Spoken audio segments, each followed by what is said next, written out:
Bien, bienvenue à la table ronde. Cette table ronde a pour thème l'IA et les salles de contrôle, avec un retour d'expérience spécifique au CSU du Chesnay. Je vais d'abord accueillir nos partenaires qui sont parmi nous autour de la table. Donc Arnaud, directeur du CSU du Chesnay, on expliquera ce que c'est que un CSU. Mathias, cofondateur de Wintix, qui travaille dans l'IA. Et on a le plaisir d'accueillir Vivien, qui est le directeur général de CASD. Bienvenue, Vivien. Bonjour. L'enjeu de l'IA dans les salles de contrôle se développe de plus en plus. On va parler de CSU. Déjà, première question, Arnaud, est-ce que tu peux nous expliquer avec des mots simples ce que c'est qu'un centre de surveillance urbaine, un CSU? Oui, avec plaisir. Donc, c'est un service municipal, principalement. Et c'est un service qui consiste à réceptionner principalement les images des caméras de vidéoprotection sur un mur d'images pour que les opérateurs puissent les exploiter. Voilà, nous, on a un peu plus développé, mais ça, j'en parlerai plus tard. Et c'est vraiment un centre de supervision urbaine où on supervise l'ensemble de la ville. D'accord. Et donc de la ville, mais on parle beaucoup de ville intelligente, de smart city, de ville connectée. À quoi correspond réellement ce concept? Parce que ça devient un concept. Et vous, comment ça se traduit réellement dans les faits, cette évolution-là? Alors, chez Nérocancourt, c'est plus un concept, c'est concret, puisqu'on a, on va dire, 95% de nos bâtiments communaux, écoles, crèches, gymnases et autres, sont connectés au réseau, aux villes. Et donc, on développe, au-delà des caméras, pas mal d'objets connectés, des sondes de température pour la gestion technique de bâtiments. Et au centre de supervision urbaine, qui nous fonctionne H24, 7 jours sur 7, c'est vraiment un centre de veille municipal. Puisqu'on traite les alarmes anti-intrusion, les alarmes incendie de nos bâtiments, bien sûr les caméras de vidéoprotection et beaucoup de domotique, de programmation horaire pour des bornes escamotables, des portes de parking ou autres. Voilà, avec des commandes ponctuelles. Et aussi une des spécificités qui caractérise le Chesnay Rocancourt, c'est qu'on assure la permanence téléphonique H24 de la mairie. Quand la mairie est fermée, que le poste de police municipal est fermé, vous appelez à 2 h du matin, vous tombez sur un opérateur qui va pouvoir répondre à vos questions. D'accord, parfait. Merci Arnaud. Maintenant, je vais passer la parole à Mathias et après à Vivien. Voilà, en quelques mots, quels sont les enjeux concrets ou difficultés que vos solutions portent dans les salles de contrôle et les CSU? Et derrière, quelle est votre expérience de fournisseur de solutions dans cette évolution de ville intelligente? Oui, bonjour à tous. Donc chez Wintix, ce qu'on fait, c'est de l'IA appliquée à l'image et à la vidéo. Concrètement, on va se brancher sur des flux vidéo pour analyser en temps réel ces images et les transformer en données exploitables. Concrètement, Arnaud le disait, il y a des CSU, des centres de contrôle qui sont construits avec de plus en plus d'informations à traiter parce que les caméras se sont multipliées sans qu'il y ait plus d'agents pour regarder ces caméras. Et donc, ça te fait de plus en plus d'informations à traiter. Et nous, ce qu'on va proposer, c'est que l'IA soit une aide à traiter cette information. D'abord, une aide sur la raison première pour laquelle on pose des caméras, la sûreté, la sécurité. L'IA, elle va permettre à un opérateur d'attirer son attention quand il se passe quelque chose de dangereux ou de suspect, pour que l'opérateur regarde et puisse, avec son œil humain, ensuite interpréter et décider lui-même. Mais pour ça, il faut qu'il puisse avoir son attention attirée, parce que seul, derrière des centaines ou des milliers de caméras, il ne va pas pouvoir voir ce qui se passe. La caméra, c'est aussi un outil d'enquête. Mais pareil, il y a des milliers et des milliers d'heures de vidéos, et l'IA, elle va permettre de retrouver vite des sujets qui font l'objet d'enquête pour aller plus vite et aider encore une fois l'opérateur à gagner du temps et se reconcentrer là où il a de la valeur. Et puis un dernier mot peut-être sur l'IA, ce que ça veut dire dans un centre de supervision par rapport à ton introduction aussi sur la Smart City, c'est qu'en plus de rendre la caméra plus efficace sur de la sûreté et de la sécurité, l'IA appliquée à la vidéo, ça permet d'extraire des données qui ont une valeur pour d'autres enjeux de pilotage de la ville autour du trafic. Je peux compter les véhicules autour d'une infrastructure. On parlait tout à l'heure d'une bibliothèque. Je peux savoir combien de personnes rentrent et sortent pour connaître le succès et la fréquentation de mes établissements. Je peux détecter des dépôts sauvages pour améliorer le cadre de vie et la propreté. Je peux dire si une poubelle déborde et tout ça à travers la caméra Donc l'IA couplée à la caméra, ça devient un outil très puissant. Et tout ça, monitoré depuis le CSU, mais on aura le temps d'en reparler après. Et Vivien? Merci et encore bonjour à tous. Juste en quelques mots, CASD, nous on est un éditeur de solutions logicielles dédié à la vidéoprotection. Donc on réalise la solution qui se trouve entre les utilisateurs et les caméras. Le constat qu'on fait aujourd'hui sur l'évolution, en tout cas de nos métiers, de nos pratiques, de ce qui se passe dans la vidéo, c'est que il y a une vingtaine d'années, quand il y a eu l'essor en fait de la vidéoprotection notamment, le gros sujet c'était de savoir acquérir les flux correctement et d'afficher des images vidéo fluides, etc. Aujourd'hui, on rentre dans une autre dimension qui va plutôt être celle de dire j'ai beaucoup de flux qui arrivent, c'est ce que Mathias disait, j'ai beaucoup d'images qui arrivent, il va falloir que je traite toutes ces images et il va falloir que je protège toutes ces datas en fait, qui arrivent, que ça soit de l'IA, que ça soit de la data analytique, etc., pour pouvoir proposer en tout cas aux utilisateurs, donc dans les CSU, des solutions qui leur permettent d'intervenir et d'être dans l'efficacité opérationnelle. Et c'est réellement le vrai changement aujourd'hui avec et l'accroissement du nombre de caméras et la nécessité qu'on a aujourd'hui encore plus forte de protéger ces images et de les utiliser à bon escient. Tu aurais un exemple concret de comment tu adaptes ta solution à l'évolution de ces besoins? En fait, assez concrètement, ce qu'on va nous demander aujourd'hui, en effet, c'est que nous, on enregistre les flux vidéo, etc. On va recevoir des alertes qui vont provenir de l'IA. Mathias parlait du dépôt d'ordures sauvages, par exemple. Et bien aujourd'hui, nous, on va amener toute la procédure qui va se situer derrière cette alerte. Une fois qu'on a cette alerte de dépôt d'ordures sauvages, qu'est-ce que l'opérateur va devoir faire? Quelles consignes on va lui donner? Donc on va lui donner tout un tas de consignes qu'il va devoir suivre. Quels sont les usages et qu'est-ce qu'il va faire de cette fameuse alerte? Comment il va traiter le dépôt d'ordures?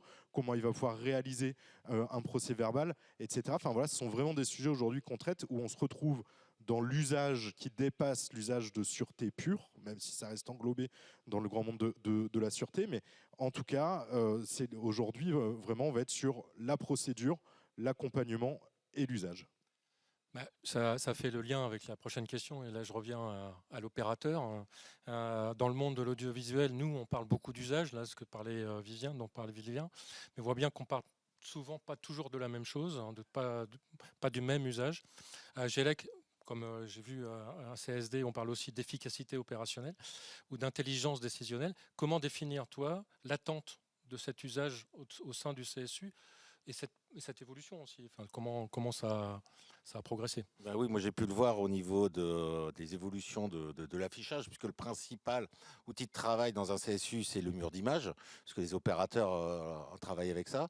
Donc, ce que peut apporter l'IA et ce que je vois d'une efficacité, c'est un mur d'image très facilement modulable en fonction des événements, que l'opérateur, sans forcément rentrer dans une page admin et autres, puisse en quelques clics modifier le mur d'image de manière dynamique. En cas de gestion de crise, avoir des messages d'alerte qui passent sur un bandeau sur le mur d'image, ou alors un cas concret, si un opérateur, j'ai 4 opérateurs en poste, s'il y en a un qui voit une situation vraiment un peu tendue ou délicate, plutôt que de dire hey, connectez-vous à la caméra, machin, hop, il peut la balancer sur le mur d'image et en une seconde dire à tout le monde regardez ce qui se passe et autres. Voilà, c'est la nouvelle dynamique des CSU. Donc c'est l'IA vraiment embarquée. Maintenant, on peut avoir de l'intelligence artificielle dans les logiciels d'analyse qui nous aident beaucoup, puisqu'on fait les investigations judiciaires dans le cadre d'enquêtes de police.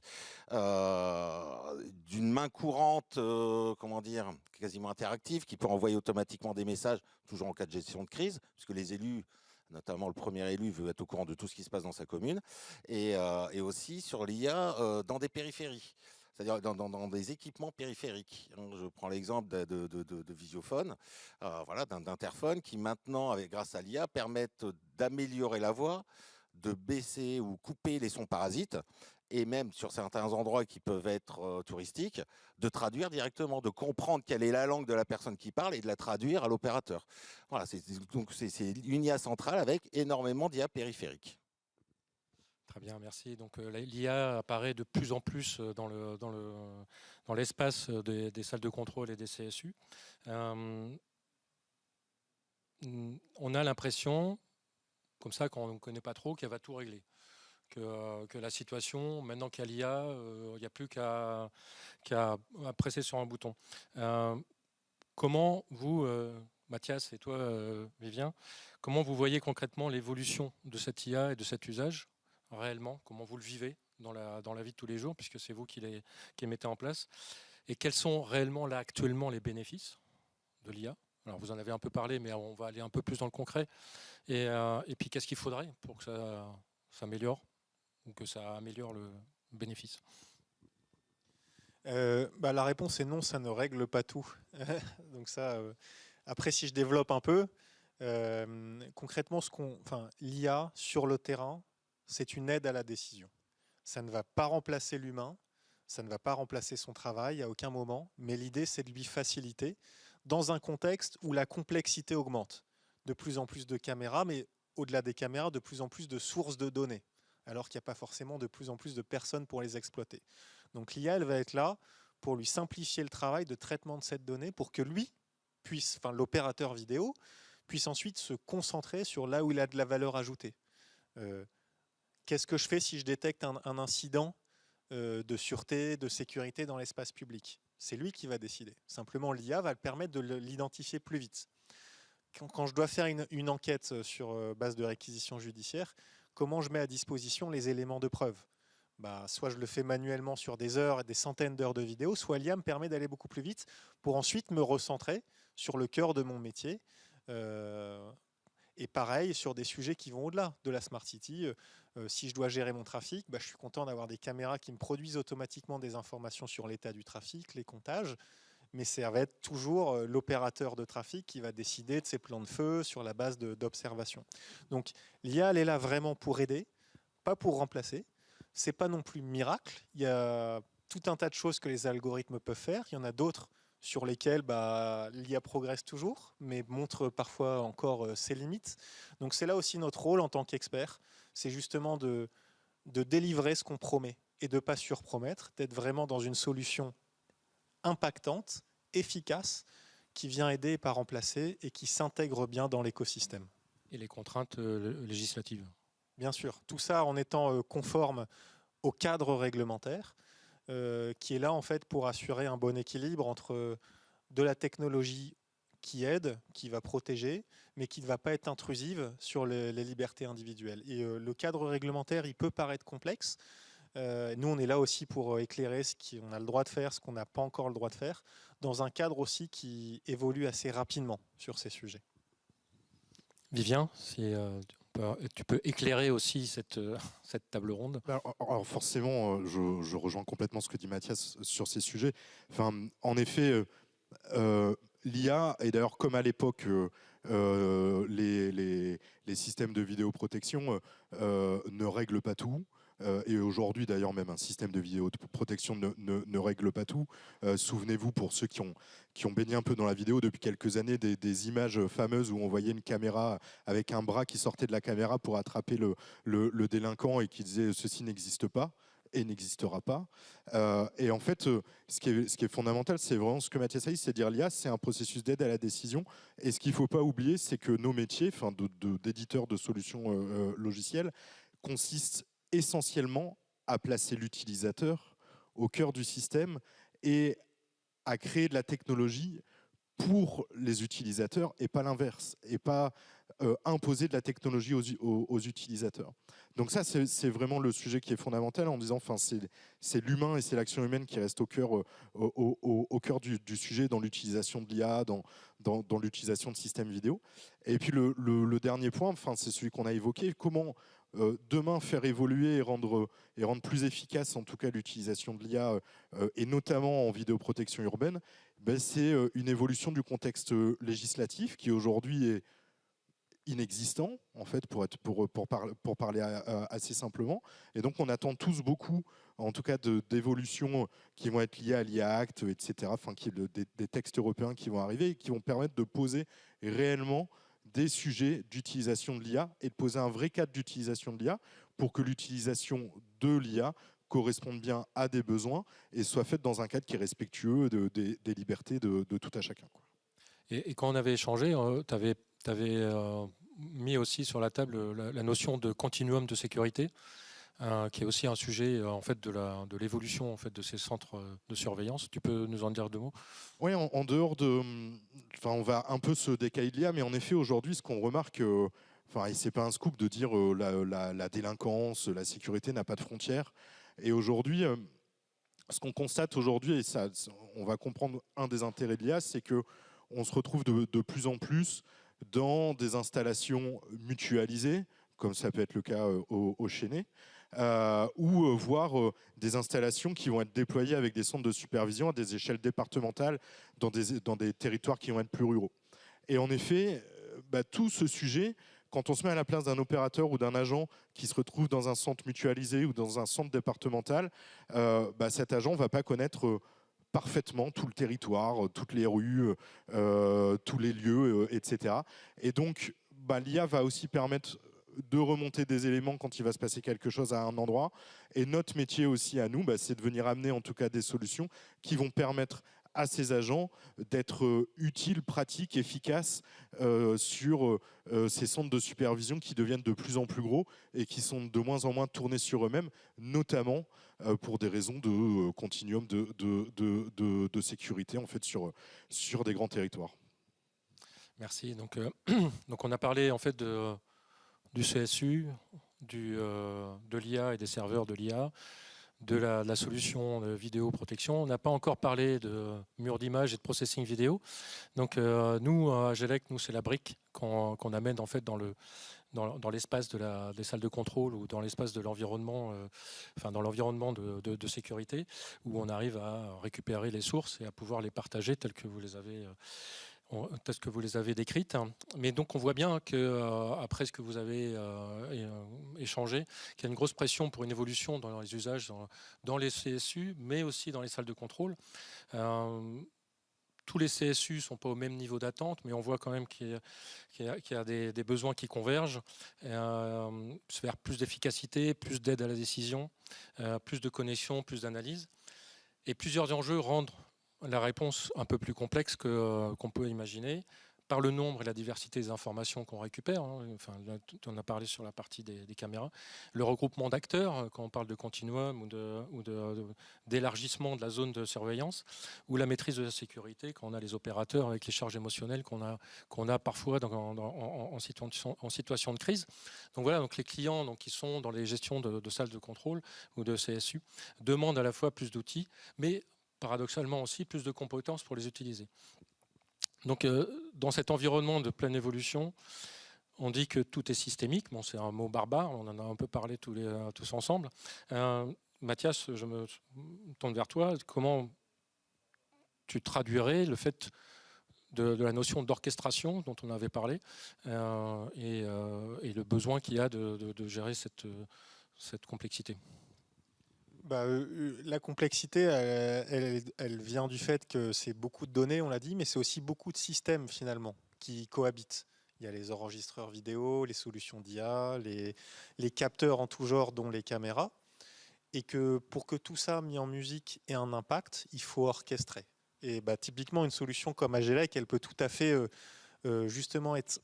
Ça, c'est bien. J'ai pas été payé pour le dire, mais il faut, à la fin, en fait, ce que je veux dire par là, c'est qu'il faut une solution qui fédère l'ensemble de l'écosystème et restitue l'information de manière impactante pour être une aide à la décision. Et si je suis concret de mon prisme de l'IA vidéo, en fait, concrètement, nous, on va transformer une donnée qu'on peut appeler non structurée de la vidéo, qui en tant que telle veut rien dire, en une donnée exploitable, des alertes, des statistiques, etc. Mais pour qu'elle soit exploitée, cette donnée, en général, il faut la mettre en perspective. Par exemple, une alerte, potentiellement, il faut dire ce que c'est, donc un texte qui s'affiche, il faut positionner ça sur une carte, peut-être positionner les autres caméras autour pour voir s'il n'y a pas des impacts liés à cet événement sur toute la zone. Et tout ça, ça rend tout de suite beaucoup plus visuel et beaucoup plus simple à interpréter pour que l'opérateur puisse prendre sa décision. Et tout ça, du coup, on ne va pas le faire tout seul. C'est l'écosystème, encore une fois, et il faut l'orchestrer correctement. Je te remercie parce que c'est important. En fait, j'espère que pendant la table ronde, on a compris que tout ça, c'est un système et qu'il y a besoin en fait, d'orchestrer ou de piloter. Donc voilà, comme tu dis, ouais, c'est vrai que nous, on se positionne en étant moteur de cette demande-là, pour répondre à cette demande-là plutôt. Je vais te laisser le mot de la fin, Arnaud. Donc toi, dans ton là, puisqu'en plus il y a eu les élections et donc il y a un nouvel élan qui arrive au Chesnay. Qu'est-ce que serait pour toi le CSU de tes idéal ou de tes rêves, ou comment tu imaginerais ton CSU dans les années à venir? À quelle échéance? 1 an, 10 ans, 20 ans? C'est toi qui décides. Au vu de l'évolution de la technologie, ça peut vite changer. Non, le CSU idéal, je me rapproche de ce que vient de dire Mathias, c'est que voilà, l'opérateur qui est en poste doit gérer énormément de données. Donc c'est de lui faciliter le travail d'exploitation des données et surtout de la prise de décision. Tout ça, l'IA peut le faire. Maintenant, le CSU idéal, ce serait Monsieur Spock dans son fauteuil, dans Star Trek, qui ordinateur, fais-moi ci, fais-moi ça. Mais pour l'instant, on n'en est pas encore là. Donc c'est vraiment de lui donner des outils simples d'utilisation. Voilà. Et puis d'avoir, comment dire, voilà, tous les outils à disposition pour prendre la bonne décision au bon moment, suite au bon événement. Voilà, c'est ça le CSU idéal. Merci Arnaud. Je vous remercie tous les trois d'avoir participé à cette table ronde. J'espère qu'elle a été éclairante pour ceux qui l'ont vu. Et puis, on continuera ensemble à travailler sur cette notion-là de système. Merci à vous. Merci. Merci. Merci.